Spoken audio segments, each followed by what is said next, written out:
पहला अध्याय अर्जुन विषाद योग। भगवान श्री कृष्ण ने अर्जुन को निमित्त बनाकर समस्त विश्व को गीता के रूप में जो महान उपदेश दिया है, यह अध्याय उसकी प्रस्तावना रूप है। उसमें दोनों पक्ष के प्रमुख योद्धाओं के नाम गिनाने के बाद मुख्य रूप से अर्जुन को कुटुंबनाश की आशंका से उत्पन्न हुए मोहजनित विषाद का वर्णन है। अथ प्रथमोऽध्याय। धृतराष्ट्र उवाच धर्मक्षेत्रे कुरुक्षेत्रे संवेता युयुत्सव मामकाः पांडवाश्चैव किम कुर्वत संजय। एक। धृतराष्ट्र बोले, हे संजय, धर्मभूमि कुरुक्षेत्र में एकत्रित युद्ध की इच्छा वाले मेरे पांडु के पुत्रों ने क्या किया। एक। संजय उवाच दृष्ट्वा तु पांडवानीकं दुर्योधनस्दा आचार्यमुपसंगम्य राजा वचनमब्रवीत्। दो। संजय बोले, उस समय राजा दुर्योधन ने व्यूहरचनायुक्त पांडवों की सेना को देखकर और द्रोणाचार्य के पास जाकर यह वचन कहा। दो। पश्यैता पांडुपुत्राणामाचार्य महती च मोम व्यूधा द्रुपद पुत्रेण तव शिष्येन दीमता। तीन। हे आचार्य, आपके बुद्धिमान शिष्य द्रुपद पुत्र धृष्टद्युम्न के द्वारा व्यूहाकार खड़ी की हुई पांडुपुत्रों की इस बड़ी भारी सेना को देखिए। तीन। अत शूरा महेशवासा भीमार्जुन स्मायुधि युयुधानो विराटश्च द्रुपदश्च महार्थः। चार। धृष्टकेतुश्चैकितानः काशीराजश्च वीर्यवान् पुरुजित्कुतिभोजश्च शैब्यश्च नरपुंगः। पाँच। युधाम्युश्च विक्रांत उत्तमौजाश्च वीर्यवान् सौभद्रो द्रौपदेयाश्च सर्व एव महार्थाः। छः। इस सेना में बड़े बड़े धनुषों वाले तथा युद्ध में भीम और अर्जुन के समान शूरवीर सात्यकी और विराट तथा महारथी राजा द्रुपद, धृष्टकेतु और चैकितान तथा बलवान काशीराज, पुरुजित, कुंतिभोज और मनुष्यों में श्रेष्ठ शैब्य, पराक्रमी, युधाम्यु तथा बलवान उत्तमौजा, सुभद्रोपुत्र अभिमन्यु और द्रौपदी के पांचों पुत्र ये सभी महारथी हैं। 4, 5, 6। अस्मात् तु विशिष्टा ये तानि बोध द्विजोत्तम नायिका मम सैन्यस्य संज्ञात ताबवीमीते। 7। हे ब्राह्मण श्रेष्ठ, अपने पक्ष में भी जो प्रधान हैं उनको आप समझ लीजिए। आपकी जानकारी के लिए मेरी सेना के जो सेनापति हैं उनको बतलाता हूँ। भवान भीष्मश्च कर्णश्च कृपश्च समितिंज्य अश्वत्थामा विकर्णश्च सौंदतिथ्यश्च। 8। आप द्रोणाचार्य और पितामह भीष्म तथा कर्ण और संग्राम विजयी कृपाचार्य तथा वैसे ही अश्वत्थामा, विकर्ण और सोमदत्त का पुत्र भूरिश्रवा। 8। अन्ये च बहवः शूरा मदर्थे त्यक्तजीविता नाना शस्त्र प्रहरणा सवै युद्ध विशारदा। 9। और भी मेरे लिए जीवन की आशा त्याग देने वाले बहुत से शूरवीर अनेक प्रकार के अस्त्रों शस्त्रों से सुसज्जित और सबके सब युद्ध में चतुर हैं। 9। अपर्याप्त तदस्मात् बल भीष्माभिरक्षितम् पर्याप्त त्विद्मे तेषां बल भीमाभिरक्षितम्। 10। भीष्म पितामह द्वारा रक्षित हमारी वह सेना सब प्रकार से अजेय है और भीम द्वारा रक्षित इन लोगों की यह सेना जीतने में सुगम है। 10। अयनेषु च सर्वेषु यथाभागमवस्थिता भीष्मेवाभिरक्षतु भवतः सर्व एव हि। 11। इसलिए सब मोर्चों पर अपनी अपनी जगह स्थित रहते हुए आप लोग सभी निसंदेह भीष्म पितामह की ही सब ओर से रक्षा करें। 11। संजय उवाच तस्य संजनयन् हर्ष कुरु वृद्धः पितामहः सिंहनाद विनद्योचय शंखगम दधमो प्रतापवान। 12। कौरवों में वृद्ध बड़े प्रतापी पितामह भीष्म ने उस दुर्योधन के हृदय में हर्ष उत्पन्न करते हुए उच्च स्वर से सिंह की दहाड़ के समान गर्ज कर शंख बजाया। 12। ततः शंखगाश्च भैर्यश्च पन्वांगो मुखा सहस्वाभ्यहन्यन्त स शब्दस्तु मूलोभवत्। 13। इसके पश्चात शंख और नगरे तथा ढोल, मृदंग और नरसिंघे आदि बाजे एक साथ ही बज उठे, उनका वो शब्द बड़ा भयंकर हुआ। 13।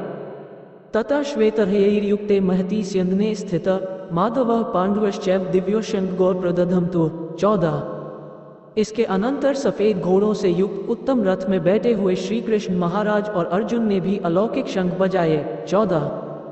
पांचजन्यम ऋषिकेशो देवदत्त धनंजय पौंड्र दधमो महाशंगम भीमकर्मावृकोदर। 15।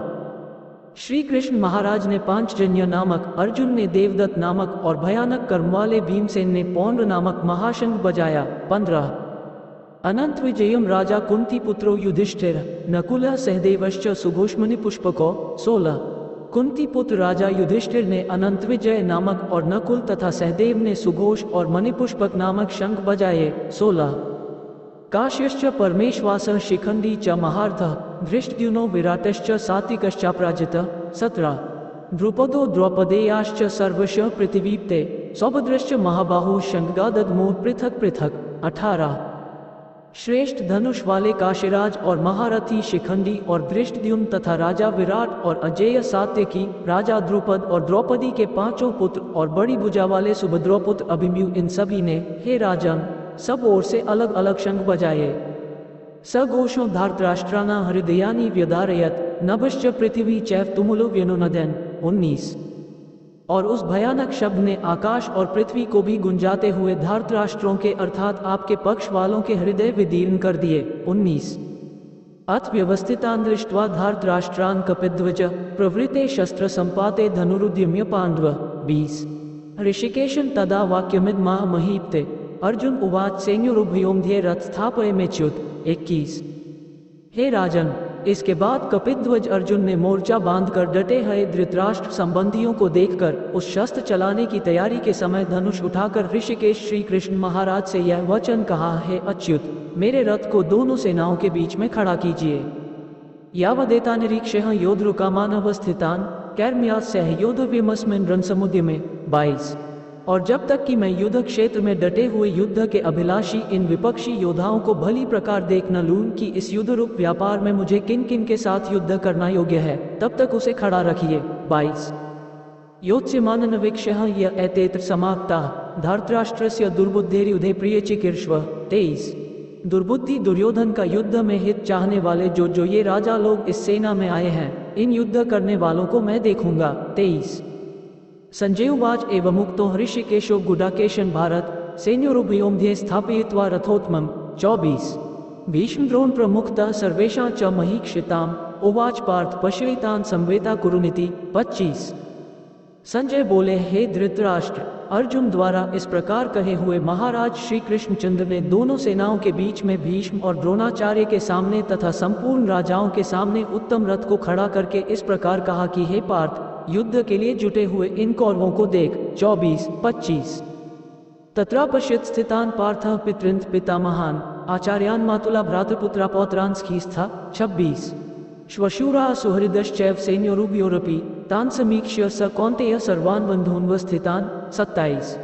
कृपया पर्याविष्टो विषीदनमब्रवीत्। इसके बाद प्रथापुत्र अर्जुन ने उन दोनों सेनाओं में स्थित ताऊ चाचों को, दादों परदादों को, गुरुओं को, मामाओं को, भाइयों को, पुत्रों को, पौत्रों को तथा मित्रों को, ससुरों को और सुहृदों को भी देखा। उन उपस्थित संपूर्ण बंधुओं को देखकर वे कुंती पुत्र अर्जुन अत्यंत करुणा से युक्त होकर शोक करते हुए यह वचन बोले। 26। 27। अर्जुन उवाच दृष्ट्वेम स्वजन कृष्ण युयुत्सु समुपस्थितम्। 28। सीदंती मम गात्राणि मुख च परिशुष्यति वैपथुश्च शरीरे में रोमहर्षश्च जायते। 29। अर्जुन बोले, हे कृष्ण, युद्ध क्षेत्र में डटे हुए युद्ध के अभिलाषी इस स्वजन समुदाय को देखकर मेरे अंग शिथिल हुए जा रहे हैं और मुख सूखा जा रहा है तथा मेरे शरीर में कंप और रोमांच हो रहा है। गांडीव स्त्रस्ते हस्तात्व च परिध्यते न च शक्नोम्यवस्थातो भ्रमतीव च मे मनः। 30। हाथ से गांडीव धनुष गिर रहा है और त्वचा भी बहुत जल रही है तथा मेरा मन भ्रमित हो रहा है, इसलिए मैं खड़ा रहने को भी समर्थ नहीं हूँ। 30। निमितानि च पश्यामि विपरीतानि केशव न च श्रेयोनुपश्यामि हत्वा स्वजन्माहवे। 31। हे केशव, मैं लक्षणों को भी विपरीत देख रहा हूँ तथा युद्ध में स्वजन समुदाय को मारकर कल्याण भी नहीं देखता। 31। न कांक्षे विजयम कृष्ण न च राज्यम सुखानि च कि नो राज्येन गोविंद की भोगैर्जीवितेन वा। 32। हे कृष्ण, मैं न तो विजय चाहता हूँ और न राज्य तथा सुखों को ही। हे गोविंद, हमें ऐसे राज्य से क्या प्रयोजन है अथवा ऐसे भोगों से और जीवन से भी क्या लाभ है। 32। येषां ते कांक्षितं नो राज्यं भोगा सुखानि च त इमेऽवस्थिता युधे प्राणास्त्यक्त्वा धनानि च। 33। हमें जिनके लिए राज्य, भोग और सुखादि अभीष्ट हैं, वे ही ये सब धन और जीवन की आशा को त्याग कर युद्ध में खड़े हैं। 33। आचार्या पितरः पुत्रास्तैव च पितामहाः मातुला श्वशूरा पौत्रा श्याला संबंधिनस्था। 34। गुरुजन, ताऊ चाचे, लड़के और उसी प्रकार दादे, मामे, ससुर, पौत्र, साले तथा और भी संबंधी लोग हैं। 34। एतान् हन्तुमिच्छामि घन्तपि मधुसूदन अपि त्रैलोक्यराज्यस्य हेतः किनु मही कृते। 35। हे मधुसूदन, मुझे मारने पर भी अथवा तीनों लोकों के राज्य के लिए भी मैं इन सबको मारना नहीं चाहता, फिर पृथ्वी के लिए तो कहना ही क्या। 35। निहत्य धार्तराष्ट्राय न का प्रीते स्यात् जनार्दन पाप में वा श्रेयदस्मा हत्वैतानात्तायिन। 36। हे जनार्दन, धृतराष्ट्र के पुत्रों को मारकर हमें क्या प्रसन्नता होगी? इन आतताइयों को मारकर तो हमें पाप ही लगेगा। 36। तस्मान् नार्हा वयम हन्तु धार्तराष्ट्रान् स्वबान्धवान् स्वजन ही कथम हत्वा सुखिना श्याम माधव। 37। अतएव हे माधव, अपने ही बांधव धृतराष्ट्र के पुत्रों को मारने के लिए हम योग्य नहीं हैं, क्योंकि अपने ही कुटुंब को मारकर हम कैसे सुखी होंगे। 37। यद्यप्येते न पश्यन्ति लोभोपच्चेत्स कुलक्षकृत दोष मित्रद्रोहे च पातकम्। 38। कथम न ज्ञेयमस्माभिः पापाद्मा निवर्तितुं कुलक्षकृत दोष प्रपश्यत विजनार्दन। 39। यद्यपि लोभ से भ्रष्टचित हुए ये लोग कुल के नाश से उत्पन्न दोष को और मित्रों से विरोध करने में पाप को नहीं देखते, तो भी हे जनार्दन, कुल के नाश से उत्पन्न दोष को जानने वाले हम लोगों को इस पाप से हटने के लिए क्यों नहीं विचार करना चाहिए?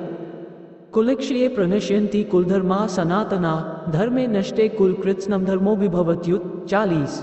कुल के नाश से सनातन कुल धर्म नष्ट हो जाते हैं, धर्म के नाश हो जाने पर संपूर्ण कुल में पाप भी बहुत फैल जाता है। 40। अधर्माभिभवाय कृष्ण प्रदुष्यन्ति कुलस्त्रिय स्त्रीषु दुष्टासु वार्षणीय जायते वर्मसंकर। 41। हे कृष्ण, पाप के अधिक बढ़ जाने से कुल की स्त्रियां अत्यंत दूषित हो जाती हैं, और हे वार्षणीय, स्त्रियों के दूषित हो जाने पर वर्मसंकर उत्पन्न होता है। 41। संकरो नरकाय कुलघनाना कुलस्य च पतन्ति पितरों ह्येषां लुप्तपिंडोत्क्रिया। 42। वर्मसंकर कुलघातियों को और कुल को नरक में ले जाने के लिए ही होता है। लुप्त हुई पिंड और जल की क्रिया वाले अर्थात श्राद्ध और तर्पण से वंचित इनके पितर लोग भी अधोगति को प्राप्त होते हैं। 42। दोषैरतः कुलघनाना वर्मसंकर कार्य उत्साद्यन्ते जातिधर्मा कुलधर्माश्च शाश्वता। 43। इन वर्मसंकर कारक दोषों से कुलघातियों के सनातन कुल धर्म और जाति धर्म नष्ट हो जाते हैं। 43। उत्स्कुल धर्माना मनुष्याना जनार्दन नरकेनियत वासो भवती तिनुशुश्रुम। 44। हे जनार्दन, जिनका कुल धर्म नष्ट हो गया है, ऐसे मनुष्यों का अनिश्चित काल तक नरक में वास होता है, ऐसा हम सुनते आए हैं। अहो बत महत्पाप कर्तु व्यवसिता वयम यद्राज्य सुख लोभे हंतु स्वजन्मोद्यता। 45। हाँ शोक, हम लोग बुद्धिमान होकर भी महान पाप करने को तैयार हो गए हैं, जो राज्य और सुख के लोभ से स्वजनों को मारने के लिए उद्यत हो गए हैं। 45। यदि मां प्रतिकारम शस्त्रम शस्त्रपाण्या धार्तराष्ट्रा रणे हन्युस्तन में क्षेमत्रम भवेत्। 46। यदि मुझ शस्त्र रहित और सामना न करने वाले को शस्त्र हाथ में लिए हुए धृतराष्ट्र के पुत्र रण में मार डाले तो वह मारना भी मेरे लिए अधिक कल्याणकारक होगा। 46। संजय उवाच एवमुक्त्वार्जुनः संख्ये रथोपस्थोपाविशत् विसृज्य सशर चापम शोकसम विग्नमानसः।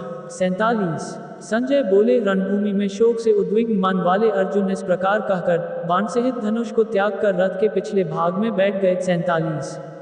ओम तत्सदिति श्रीमद्भगवद्गीतासु उपनिषत्सु ब्रह्मविद्यायां योगशास्त्रे श्री कृष्णार्जुन संवादे अर्जुन विषादयोगो नाम प्रथमोऽध्यायः 1। इस प्रकार उपनिषद, ब्रह्मविद्या तथा योगशास्त्र रूप श्रीमद्भगवद्गीता के श्री कृष्ण अर्जुन संवाद में अर्जुन विषाद योग नामक प्रथम अध्याय संपूर्ण हुआ।